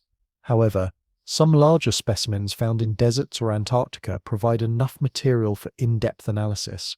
Their surfaces often exhibit fusion crusts from atmospheric heating, but their interiors remain chemically untouched. Studying these meteorites complements data gathered from the Apollo missions, as they may come from regions of the Moon that we haven't yet explored, including the far side or deep crust. This widens our understanding of the Moon's compositional diversity and geological history. Some meteorites even preserve shock features, high-pressure minerals, and deformation patterns that offer clues about the conditions during their ejection and the dynamics of lunar impacts. Other meteorites contain ancient zircons, which can be dated to over 4.3 billion years, making them some of the oldest known records of lunar crust formation. These meteorites, delivered to Earth without the expense of a space mission, provide valuable insights for researchers. They help calibrate remote sensing data and refine models of lunar evolution. For educators and collectors, they offer tangible connections to the moon's surface. The journey of these rocks from the lunar highlands to Earth's deserts and ice fields tells a fascinating story of cosmic connection. The moon also hosts exotic minerals in isolated regions, defying the simplicity once thought to characterize this airless body. Advanced spectral mapping has uncovered rare minerals in certain regions, including deep olivine exposures, spinel-rich outcrops, and unusual pyroxenes. These discoveries indicate complex internal processes that shape the moon from within. One of the most striking findings is the presence of olivine-rich rocks near large impact basins such as the South Pole Aitken Basin. Olivine is typically found deep within planetary mantles, so its appearance near the surface suggests that these areas have exposed material from the moon's interior. This supports the idea that certain impacts have penetrated the crust, bringing up mantle material and offering rare access to otherwise buried layers. Spine, a mineral rare in lunar samples, has also been detected, particularly in regions near the crater Theophilus. The presence of magnesium spinel without the accompanying pyroxene challenges traditional models of lunar crust formation. These anomalies point to localized variations in magma chemistry or previously unknown processes of melting and crystallization. Some areas, especially those near volcanic domes and complex craters, show unusual pyroxene compositions or higher concentrations of thorium and other incompatible elements. These chemical signatures are linked to regions rich in trace elements formed during the final stages of magma ocean crystallization. The uneven distribution of these elements suggests that the moon's internal differentiation was patchy and ongoing, rather than uniform and finished. These mineral discoveries were made possible by spacecraft such as Japan's Kaguya, India's Chandrayaan-1, and NASA's Lunar Reconnaissance Orbiter. Equipped with near-infrared spectrometers and gamma-ray spectrometers, these missions have provided unprecedented resolution of surface compositions. These findings expand our understanding of the moon's thermal and magmatic history, revealing that the moon underwent multiple regionally varied episodes of melting, intrusion, and crustal reworking, processes far more dynamic than previously thought for an airless body. They also help guide future lunar exploration. Sites rich in exotic materials may hold valuable insights into the moon's mantle and deep crust, and may even offer economic opportunities for future lunar industries. In short, the moon is far from monotonous in its mineral composition. Beneath its uniform grey surface lies a mosaic of geological complexity. Exotic minerals record the nuanced history of a planetary interior shaped by heat, time, and impact. The lunar regolith, the fine dust that covers the moon, is more than just a passive soil. It is reactive, abrasive, and electrostatically charged, posing significant challenges for both equipment and human activity. Formed by billions of years of micrometeorite impacts, this ultra-fine powder is jagged on the microscopic level, behaving very differently from terrestrial dust. Regolith is produced when meteorites strike the moon's surface, pulverizing rocks and fusing particles into tiny glass fragments. Over time, these impacts break down the surface into ever smaller, sharp-edged grains. Unlike Earth's sand, which is rounded by erosion, lunar dust remains aggressive, capable of scratching visors, damaging seals, and wearing down surface coatings. But what makes lunar dust even more troublesome is its electrostatic behavior. Without an atmosphere to dissipate charge, the moon's surface accumulates static electricity. During the lunar daytime, ultraviolet radiation from the sun knocks electrons off dust grains, causing them to acquire positive charges. This leads to the levitation of dust particles, a phenomenon observed during the Apollo missions as a faint glow over the horizon at dusk and dawn. The electrostatic properties of regolith cause it to cling stubbornly to everything: spacesuits, instruments, optical systems, and mechanical joints. Apollo astronauts described the dust as clinging like talcum powder, but much more abrasive. Once embedded, the particles are tough to remove and can infiltrate airlocks and life support systems, raising maintenance concerns. Even short-term exposure during Apollo missions created challenges for hardware, as future lunar missions may involve prolonged activity. the effects of regolith could pose risks to both crew health and equipment durability. Inhalation of fine particles could lead to respiratory issues, and prolonged exposure may compromise habitat materials.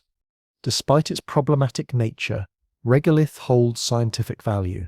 It contains clues to the Moon's impact history, solar exposure, and surface chemistry. It may also contain resources such as helium-3, water ice in the polar regions, and useful metals. But working with lunar dust requires acknowledging its dual role, both as a scientific asset and a persistent hazard. On the Moon, dust is not just an inconvenience. It's a dynamic, active component of the environment, shaped by space, charged by the sun, and capable of wearing down even the toughest machinery humans can build. Lunar swirls are one of the Moon's most mysterious features. Unlike typical geological formations, these patterns don't correspond to any obvious topographic features. Instead, they shimmer against the dark basaltic plains, drawing attention from orbit. Despite being visible from space, the origin of these strange formations remains a captivating puzzle for scientists. Characterized by their high contrast and wispy brushstroke-like patterns, lunar swirls often appear in clusters that stretch tens to hundreds of kilometers. What makes them truly unique is their unusual behavior. These swirls don't correspond to changes in elevation or impact structures, and their brightness isn't due to composition but rather specific surface properties. Most notably, a relative lack of space weathering. Typically, solar wind darkens the lunar surface over time by altering the top layers of regolith. But in the swirl regions, the effects of this weathering seem to be reduced or irregular. One leading theory is that localized magnetic fields may shield these areas from the solar wind, preserving their brighter and fresher appearance. Indeed, areas like Rhina Gamma align with magnetic anomalies, which could be the remnants of an ancient magnetic field or leftover magnetization from impact events. The exact origin of these magnetic anomalies is still debated. They could be the result of metallic, iron-rich impacts that cooled under the influence of a past global magnetic field, or they may have been generated by interactions between solar wind and subsurface structures. Regardless of their origin, the proximity of lunar swirls to these magnetic fields supports the idea that magnetic shielding plays a role in their formation, though it doesn't yet explain the distinct patterns we observe. Alternative models propose that electrostatic sorting of dust could be contributing to the swirl's formation. The theory is that charged dust grains influenced by solar radiation and local magnetic fields may be redistributed in a way that enhances surface reflectivity in distinct patterns. While the mechanics of this process remain unproven, it offers an interesting avenue for further exploration. Lunar swirls are not just optical oddities. They offer a natural laboratory for understanding how space weathering works, how magnetic shielding affects planetary surfaces, and how regolith evolves in areas with complex electromagnetic environments. The study of these features could also provide valuable insights for missions to other airless bodies, where similar phenomena might exist. For now, structures like Rhina Gamma remain some of the most visually stunning and scientifically puzzling features on the Moon, bright ribbons of light wrapped around an ancient dark world. Another remarkable aspect of the Moon is its ability to preserve ancient impact craters with incredible clarity. Unlike anywhere else in the solar system, the Moon's surface remains an unparalleled record of violent planetary history. With no atmosphere, no plate tectonics, and minimal erosion, the Moon serves as a geological time capsule. Some craters are over 4 billion years old, yet their outlines remain sharply defined, offering an extraordinary view of the early solar system's violent past. Because the Moon lacks weather, once a crater forms, it remains virtually unchanged. Aside from new impacts, there's no wind to erode its rim, no rain to fill its basin, and no vegetation or seismic activity to reshape its contours. Even though micrometeorite bombardment is constant, it only acts slowly, preserving rather than erasing the shapes of ancient collisions. This makes the Moon an invaluable reference for dating other planetary surfaces. By comparing the density and size of craters on lunar terrains with known ages, such as those sampled by the Apollo missions, scientists can estimate the ages of surfaces across the solar system, from Mars to the icy moons of Jupiter. Many of these craters preserve more than just their outlines. Internal features such as central peaks, terrace walls, and ejecta blankets remain visible, allowing researchers to reconstruct in detail the processes involved in these massive impacts.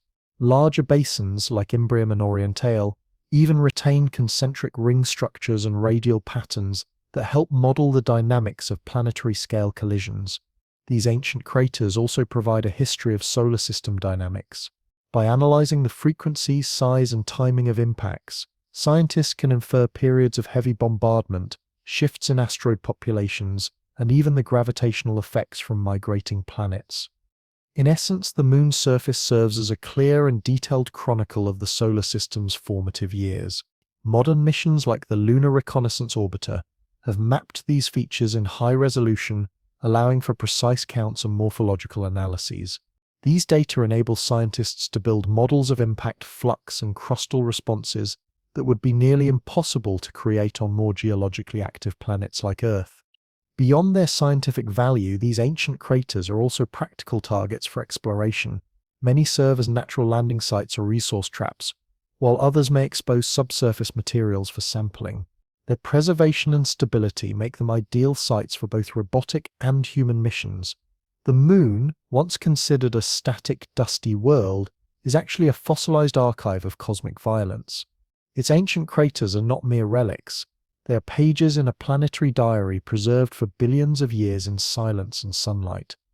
The Moon's surface also acts as a natural collector of solar wind particles, which become trapped in the lunar regolith. Without an atmosphere or magnetic field to deflect these charged particles, the Moon's surface directly absorbs them. Over billions of years, these particles have accumulated in the upper layers of lunar soil, including rare isotopes like helium-3. This isotope, which is extremely rare on Earth, is relatively abundant in the lunar regolith, particularly in sunlit areas. It is implanted into the top layers of dust grains by the solar wind, alongside other ions like hydrogen, nitrogen, and neon. While the concentrations of these elements are low, the sheer surface area of the Moon makes the total quantity significant. Helium-3 has sparked considerable interest due to its potential use in nuclear fusion. Unlike conventional fusion fuels, helium-3 could enable reactions that produce minimal radioactive waste and no neutron activation. Although practical helium-3 fusion reactors are still theoretical, the potential for future lunar mining has led to long-term interest in the Moon as an energy resource. To extract these particles, lunar regolith would need to be heated to several hundred degrees Celsius, releasing the embedded gases. Technologies are already being developed to simulate this process and evaluate its feasibility. Some proposals envision autonomous processing units positioned in areas with high helium-3 concentrations, such as the ancient highland soils.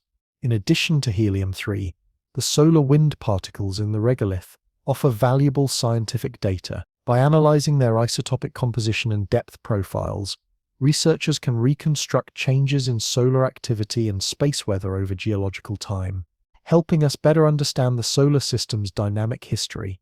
The Moon's regolith, then, serves a dual purpose. It not only holds potential as a future energy source, but also acts as a long-term recorder of heliophysical processes.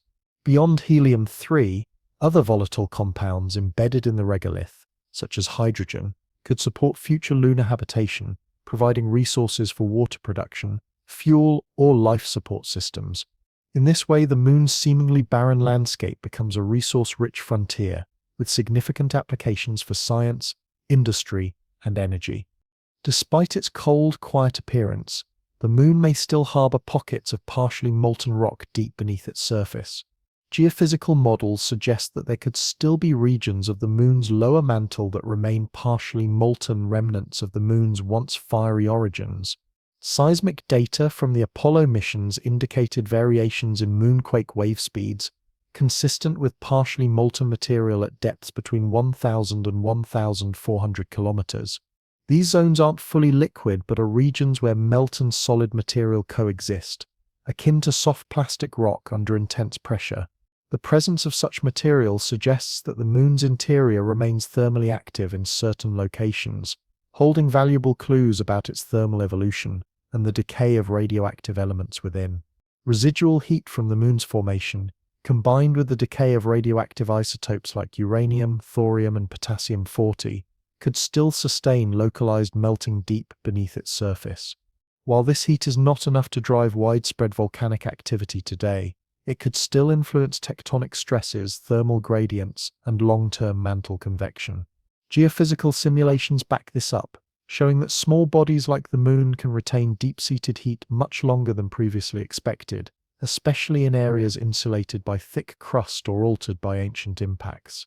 These partially molten regions could persist for billions of years, gradually cooling as they approach thermal equilibrium. The implications are profound.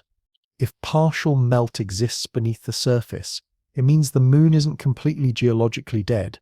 These zones may explain the presence of young volcanic features, localized magnetic anomalies, and thermal hotspots. They could even serve as targets for deep subsurface exploration in future missions. Understanding the moon's interior also helps refine models of planetary differentiation. The existence of partial melts affects how elements are redistributed within the moon, how its core cools, and how long any dynamos could have operated. For planetary science, the moon offers a model for studying medium-sized rocky bodies that lie between active planets and inert asteroids. Future missions may deploy new seismic networks or heat flow probes to confirm these findings. Until then, the idea of molten rock beneath the moon remains a hypothesis, one that could reshape our understanding of a world once thought to be frozen in time. The moon's axial tilt is another interesting feature. Unlike Earth, whose axial tilt changes over time and drives seasonal variations, the moon's rotational axis remains remarkably stable. With a tilt of just 1.5 degrees relative to its orbital plane, the moon experiences minimal seasonal changes. This consistent orientation creates unique environmental zones on the moon, some in perpetual darkness, others in nearly constant sunlight, both of which are crucial for mission planning and long-term exploration. The moon's low axial tilt means that the sun always strikes the surface at shallow angles near the poles. As a result, certain crater floors, particularly near the South Pole, remain in permanent shadow. These regions maintain extremely low temperatures, often dipping below -230 degrees Celsius, allowing volatile compounds like water ice to remain stable for billions of years. In contrast, elevated ridges nearby may receive near-constant sunlight throughout the lunar year. These sunlit highlands, sometimes referred to as the peaks of eternal light, are perfect locations for solar-powered infrastructure. Their continuous exposure to sunlight ensures a reliable energy source, reducing the need for heavy batteries or nuclear power systems. On the flip side, the permanently shadowed regions, PSRs, present prime opportunities for resource utilization, particularly for harvesting ice to produce water, oxygen, and hydrogen fuel. The moon's fixed tilt also simplifies environmental modeling. Unlike Mars or Earth, where seasonal extremes affect temperature, pressure, and dust patterns, lunar conditions remain largely predictable. This stability is a boon for thermal design, power planning, and long-term habitat placement, particularly in the polar regions. The scientific interest in these regions is immense. The permanently dark craters are among the coldest places in the solar system, and may harbor not only water ice but other volatiles such as carbon dioxide, ammonia, or methane. These compounds could offer valuable insights into solar wind chemistry, cometary impacts, and the delivery of life-essential elements to early Earth. The moon's axial stability also makes it an ideal platform for long-duration astronomical instruments. Unlike Earth, where atmospheric interference and wobble complicate observations, the moon's lack of atmosphere and stable tilt offer a quiet environment for radio or infrared telescopes. Certain polar locations on the moon could serve as perfect observatories, free from the interference that plagues Earth-based instruments. In this sense, the moon's seemingly minor 1.5-degree tilt has far-reaching implications for science, engineering, and exploration. It creates a landscape of thermal extremes, predictable environmental conditions, and strategic advantages for future lunar missions. However, the moon's surface presents significant challenges, particularly in the form of radiation exposure. Without an atmosphere or magnetic field to shield it, The moon's surface is constantly bombarded by high-energy particles from the sun and deep space. This intense radiation environment poses a major hurdle for future lunar missions, as prolonged exposure can harm both human health and electronic systems. The primary source of solar radiation on the moon comes from ultraviolet rays and energetic protons emitted during solar flares and coronal mass ejections. The moon is also continuously bathed in galactic cosmic rays, GCRs, high-speed atomic nuclei from outside the solar system. These particles can penetrate several centimeters into the lunar soil and even several meters into living tissue or equipment. Radiation levels on the moon are far higher than those on Earth or in low Earth orbit. Measurements from missions like the Lunar Reconnaissance Orbiter and Chang'e-4 show an average surface dose of about 60 microsieverts per hour, roughly 200 times the rate experienced on Earth. During solar storms, radiation levels can spike dramatically, presenting serious health risks. For long-term lunar habitation, this radiation environment requires robust shielding. One potential solution is using regolith-based construction, where habitats are buried under layers of lunar soil to provide significant protection. This would absorb and scatter harmful radiation. Other ideas include inflatable modules with water walls, composite shielding, or utilizing natural shelter from subsurface lava tubes. Radiation not only affects astronauts but also degrades materials and electronics. Prolonged exposure can cause plastics to become brittle, sensors to malfunction, and solar panels to lose efficiency. Equipment designed for lunar missions must undergo radiation hardening to ensure it remains functional over extended periods. Scientific instruments are also impacted. Detectors must be shielded to prevent interference from ambient radiation, while seismometers and optics require special protections to avoid signal contamination. For this reason, understanding the lunar radiation environment is crucial not only for crew safety, but also for the integrity of the data collected. Efforts to model this environment are ongoing, with future missions likely carrying radiation monitors to assess daily and cumulative radiation doses across different lunar terrains and lighting conditions. This data will help guide habitat design, plan for extravehicular activities, EVAs, and establish medical protocols for crew exposure limits. In summary, the moon's radiation environment is an invisible yet omnipresent hazard. It influences where we build, where we land, and how long we stay. Any sustained presence on the moon must account for this silent force from the cosmos, shaping every aspect of future lunar exploration. The moon is also constantly bombarded by micrometeorites. Unlike Earth, which has an atmosphere to burn up most incoming particles, the moon is fully exposed to space. Every day, it is hit by tiny particles no larger than grains of sand, traveling at speeds greater than 20 kilometers per s. While these impacts are invisible to the naked eye, they have significant effects on the lunar surface. They generate heat, create small-scale shock metamorphism, and produce micro-ring dust in the exosphere. These micrometeorites contribute to the gradual pulverization of rocks into regolith, changing the texture of the surface over time. Each impact releases a burst of energy, briefly heating the surrounding material. While individual impacts may seem insignificant, they accumulate over millions of years, helping explain the glassy, fragmented nature of lunar soil. Laboratory simulations show that even small particles can alter the structure of exposed materials, degrade coatings, and damage sensors. On the moon, these impacts are responsible for creating a surface layer rich in agglutinates, tiny glass-welded soil grains found in Apollo mission samples. The micrometeorites also contribute to lunar dust mobility. When they strike the surface, they loft dust particles into short-lived ballistic arcs. Some particles may become electrically charged, suspending them in the moon's surface electric fields, contributing to the faint, dusty exosphere. This near-surface dust activity, while subtle, can be measured by sensitive instruments. NASA's Lunar Impact Monitoring Program even records optical flashes caused by larger micrometeorite collisions, which help estimate impact rates and understand debris hazards in cislunar space. From an engineering standpoint, micrometeorites pose risks to surface assets. Long-term lunar missions will need to account for erosion of solar panels, abrasion of thermal blankets, and pitting of exposed materials. Shielding designs will likely include sacrificial layers or coatings to reduce damage over time. In the end, the moon's surface is not as still as it may seem. Even without weather or tectonics, it is constantly shaped by a rain of cosmic particles, slowly but persistently carving microfeatures into a landscape frozen in time.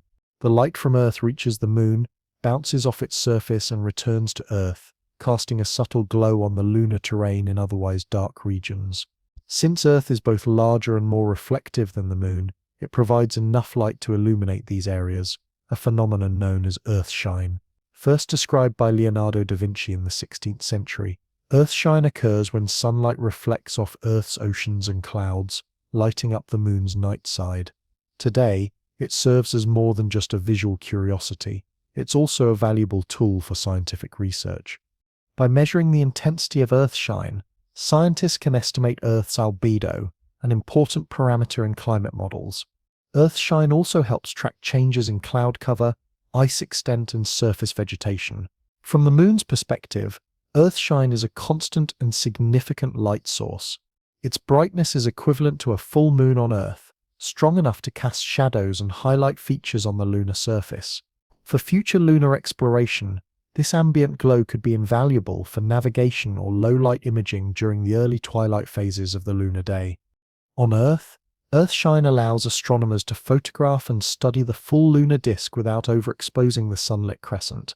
Modern cameras can capture subtle contrast between the Maria and Highlands, revealing faint surface features that would otherwise remain hidden. Culturally, earthshine has inspired art, poetry, and scientific curiosity for centuries, bridging the gap between skywatchers' visual experiences and the dynamic relationship between Earth and its satellite. What may seem like a faint glow on the moon is in fact a reflection of ourselves, a reminder that light in space is often more complex and beautiful than it initially appears. It's as if Earth's light is silently marking our presence on the moon, reflecting from its surface back to Earth. The moon isn't a perfect sphere. Although it appears round from Earth, it's subtly deformed, stretched along the axis that points toward our planet. This elongation is the result of tidal forces exerted by Earth in the early stages of the moon's history, when it was still hot and pliable. As the moon cooled and solidified, it retained this tidal bulge, locking in an asymmetric shape that persists today. This deformation is small but measurable. The moon's diameter is about 3 kilometers greater along the Earth-facing axis compared to the perpendicular direction. Though this elongation isn't visible to the naked eye, it's been confirmed through laser altimetry and gravity mapping by spacecraft like Lunar Prospector and the Lunar Reconnaissance Orbiter. This shape plays a crucial role in maintaining the moon's synchronous rotation, why we always see the same face of the moon. The Earth-facing bulge creates a gravitational torque that locks the moon's rotation to its orbital period. Without this elongation, the moon's rotation might have drifted over time, revealing different faces to Earth. Instead, this asymmetry acts as a gravitational anchor, preserving the stable orientation we see today.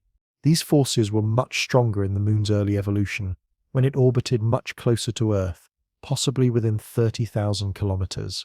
Tidal interactions would have been intense, raising bulges in the still-forming crust. As the moon gradually receded due to angular momentum exchange, these deformations cooled into the shape we see now. Interestingly, the moon's far side is not a mirror image of its near side. The crust is thicker, and the topography differs significantly. This suggests that early tidal heating and Earth-facing radiation didn't just affect the moon's shape, they also influenced its internal differentiation and surface evolution. The moon's non-sphericity isn't just a geometrical oddity, it tells the story of gravitational shaping, planetary interaction, and thermal evolution, preserved in the moon's very form. The retroreflectors left by the Apollo missions still function today. In the 1970s, Apollo astronauts placed small arrays of corner cube prisms on the moon's surface. These simple instruments, called retroreflectors, continue to serve as precise scientific tools decades later. By bouncing lasers off these mirrors, scientists can measure the distance between Earth and the moon with astonishing accuracy within a few millimeters. The principle is straightforward. Powerful laser pulses are fired from Earth-based observatories, travel about 384,000 kilometers to the moon, reflect off the retroreflectors, and return to Earth. The round-trip time is measured with atomic clocks, allowing for extremely precise distance calculations. These measurements have provided not only the moon's average distance, but also insights into its subtle orbital variations, wobble, vibration, and gradual recession from Earth. Currently about 3.8 centimeters per year, the data help refine models of Earth-Moon dynamics, lunar interior structure, and tidal interactions. Beyond measuring motion, the reflectors are also used for testing fundamental physics. They enable experiments on the constancy of the gravitational constant, aspects of general relativity, and potential violations of the equivalence principle, the idea that all masses fall at the same rate in a gravitational field. So far, no deviations have been found, confirming Einstein's predictions with high precision. The durability of the Apollo retroreflectors is impressive. Despite exposure to temperature extremes, ranging from -170 degrees Celsius to +120 degrees C, micrometeorite bombardment, and lunar dust, these instruments have continued functioning for over 5 decades. Some degradation has occurred, possibly due to dust accumulation or thermal cycling, but they still provide valuable returns. Additional retroreflectors were placed by Soviet lunar missions, though they are less frequently targeted. Together, these passive devices form one of the longest-running scientific experiments in space, yielding continuous data without requiring power, maintenance, or communication. Plans are underway to install more advanced retroreflectors in future lunar missions. These new devices will improve return signal strength and expand measurement capabilities, especially from different regions of the moon. What began as a simple engineering payload has evolved into a cornerstone of lunar science and gravitational research, reflecting light across the void and connecting Earth and the moon with precision and elegance. In a fascinating reversal of roles, the moon has also been used to detect signs of life on Earth. Astronomers have used the moon as a tool to study life on Earth, as if our planet were a distant exoplanet, by analyzing sunlight that reflects off Earth, bounces off the moon, and returns to Earth-based telescopes. Scientists have detected key biosignatures, including the spectral fingerprint of chlorophyll. This innovative use of the moon highlights its value not just as a destination for exploration, but as a powerful tool for understanding life beyond our planet. This technique serves as a proof of concept for detecting life beyond our solar system. It leverages Earthshine, the faint glow that lights up the moon's dark side during crescent phases. This light carries vital information about Earth's surface and atmosphere. Researchers can use high-resolution spectrographs to analyze the composition of the reflected light, isolating features that indicate biological activity. In 2001, a groundbreaking study revealed a strong red edge in the Earthshine spectrum, a sharp increase in reflectance around 700 nanometers, which is caused by plant chlorophyll. This signature, found in terrestrial vegetation, serves as a clear indicator of photosynthetic life. The fact that this marker could be detected from lunar reflections demonstrated that it could, in theory, be observed on distant exoplanets. Along with chlorophyll, analysis of Earthshine has uncovered gases like oxygen, water vapor, and methane, molecules that, when found together, suggest the presence of an active biosphere. These gases absorb specific wavelengths of light, leaving distinctive imprints in the reflected spectrum. By using the Earth-Moon system as a model for observing exoplanets, scientists have tested and refined techniques that will be used by future space telescopes. Missions like the James Webb Space Telescope and upcoming observatories such as LUVAIR and HABEX are preparing to apply these methods to real exoplanets, searching for similar biosignatures in alien atmospheres. This use of the moon as a cosmic mirror showcases the ingenuity of astrobiology. It transforms a familiar celestial body into a tool for planetary science, not by altering it, but by observing how it reflects the life-bearing planet next door.